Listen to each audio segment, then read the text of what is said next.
আজকের আলোচনার বিষয় সমাস।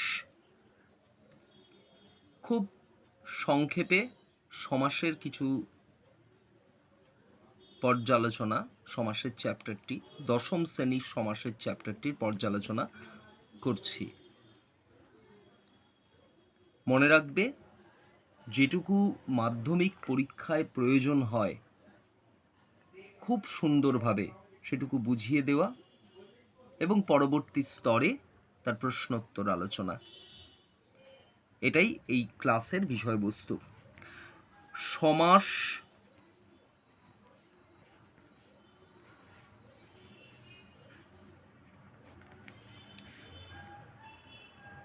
সমাস শব্দের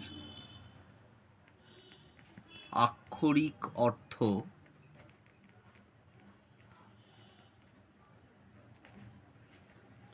সংক্ষেপ।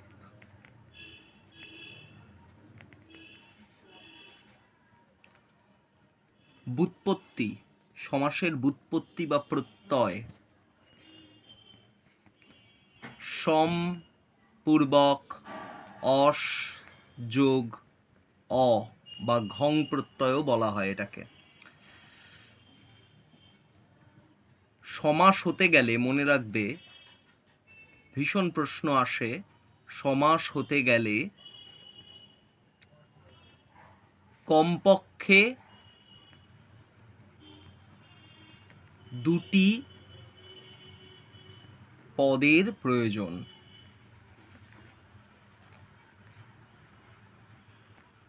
খুব গুরুত্বপূর্ণ বিষয় এগুলো। প্রশ্ন অনুযায়ী সমাসকে আলোচনা করে দেখা। সমাসের সংজ্ঞা দিতে গিয়ে, যেহেতু এখানে অর্থের প্রাধান্য আছে, বলতে হবে দুই বা ততোধিক অর্থ সম্বন্ধযুক্ত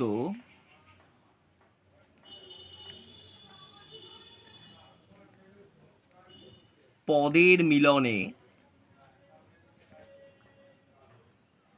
নতুন শব্দ গঠিত হলে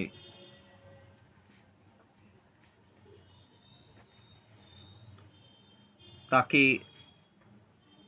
সমাস বলে। তাহলে শব্দ গঠন, এটা হলো সমাসের সবচেয়ে গুরুত্বপূর্ণ উদ্দেশ্য। শব্দ গঠন সমাসের গুরুত্বপূর্ণ উদ্দেশ্য এবং বক্তব্য বস্তুর সংক্ষেপ ঘটানো।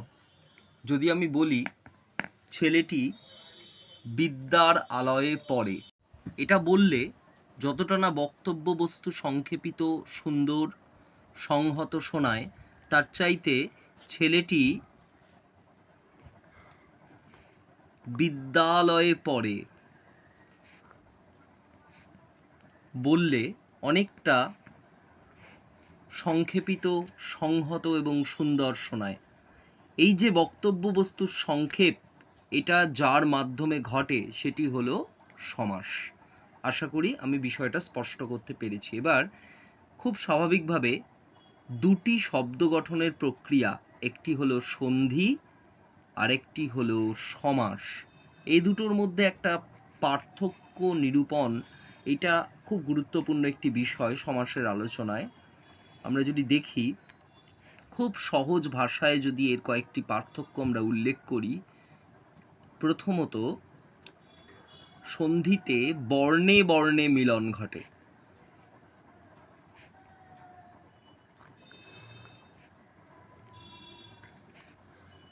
সমাসে পদে পদে মিলন হয়।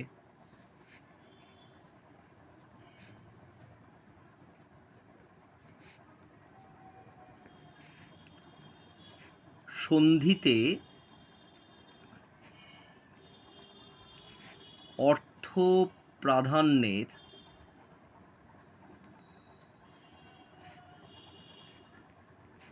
বিষয়টি গৌণ। সমাসে অর্থ প্রাধান্যের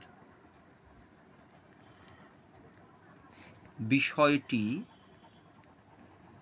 মুখ্য।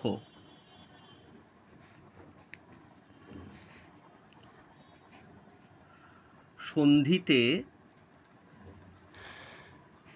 পদক্রমে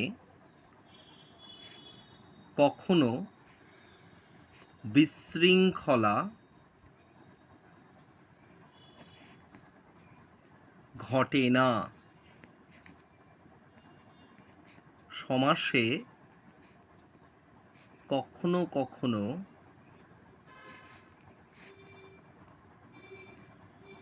পদক্রমে বিশৃঙ্খলা ঘটে।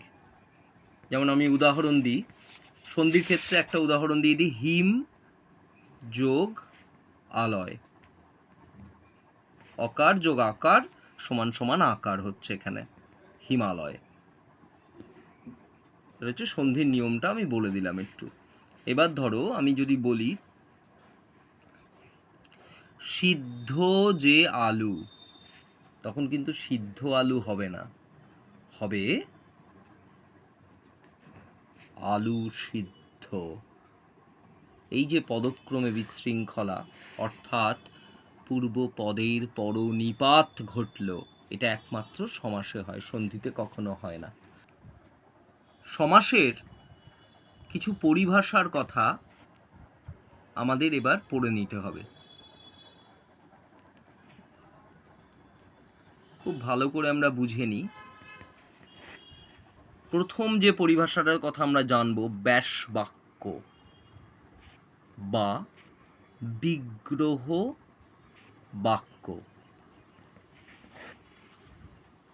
যে বাক্য বা বাক্যাংশের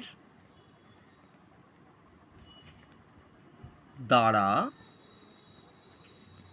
সমাসবদ্ধ পদটিকে আমরা ব্যাখ্যা করে বা বিশ্লেষণ করে বোঝাই।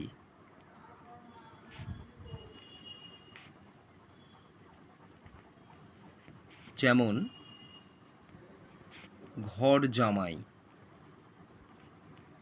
এর বিশ্লেষক বাক্যটি হলো ঘরে আশ্রিত জামাই। সিংহাসন,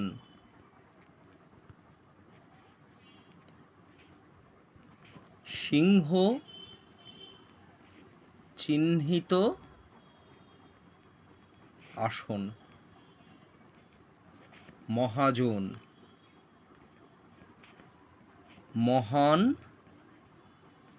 যে জন। এবারে যে দ্বিতীয় পরিভাষাটির কথা আমরা জানবো সেটা হচ্ছে সমস্যমান পদ। ব্যাসবাক্যের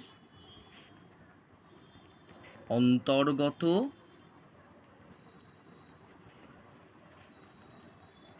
প্রতিটি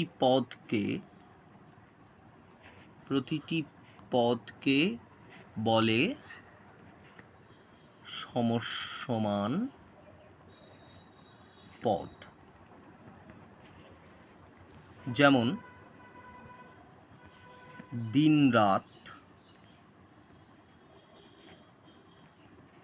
দিন ও রাত, দিন ও রাত, এগুলি হচ্ছে সমস্যমান পদ। পলান্ন, পল মিশ্রিত অন্ন, পল মিশ্রিত অন্ন।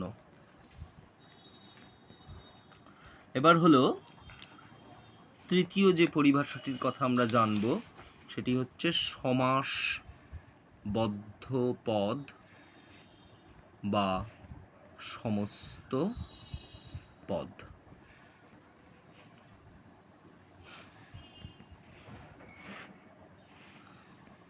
সমস্যমান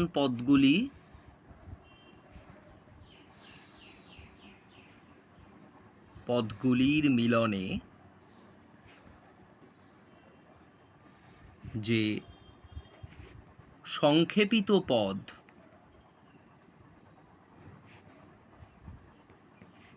আমরা পাই তাকে সমাসবদ্ধ পদ বা সমস্ত পদ বলে।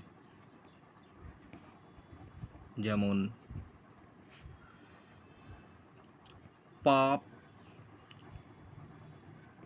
ও পুণ্য, পাপ পুণ্য। এরকম অস্ত্রের নিমিত্ত আগার, অস্ত্রাগার, স্নানের দ্বারা সিক্ত, স্নান সিক্ত, স্নান সিক্ত, অস্ত্রাগার, এই শব্দগুলি, এই সংক্ষেপিত শব্দগুলি হলো সমাসবদ্ধ পদ বা সমস্ত পদ। বেশ, তাহলে আমরা আজকে সমাসের পরিভাষা পর্যন্ত পড়লাম। এর পরের দিন আমরা এর শ্রেণীবিভাগে যাব। প্রত্যেক সপ্তাহে আমি যেমন বলেছিলাম যে মোটামুটি প্রত্যেক সপ্তাহে ব্যাকরণের খুব গুরুত্বপূর্ণ কিছু বিষয়ের ওপর আলোচনা করা হবে। চ্যানেলটি সাবস্ক্রাইব করুন, তাহলে আপনারা নিয়মিত বাংলা ব্যাকরণের এই গুরুত্বপূর্ণ আলোচনাগুলি পেতে থাকবেন। নমস্কার।